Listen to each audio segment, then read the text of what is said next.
Guztiz onartezina da gaur Espainiako itsas armadak Donostian desfile baten bitartez egin duen indar erakustaldia. Errealitatetik kanpo daude. Zer esan nahi digute?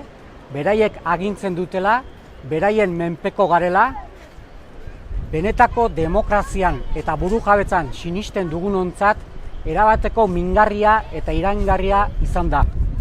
Euskal Herrian desmilitarizazioa azken muturreraino eramatea ezinbestekoa da bakean eta elkarbizitzan urratsak ematen jarraitzeko. Horregatik, uste dugu aukera egon badagoela. 7 urte dira eta erakundeak bere armagabetzea aurrera eraman zuena eta aurten bere desegitea burutu duena. Orain, beste aktore batzuei dagokie norabide horretan urratsak ematea. Agertoki honetatik desagertzea. Guzti horrengatik gaur ezin gala isilik geratu. Entzun gaitzatela argi eta ozen. Espainiako indar armatuak alde egin behar dute.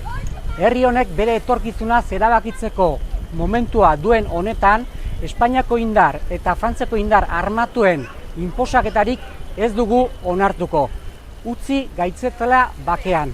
Alde dezaketela Euskal Herritik.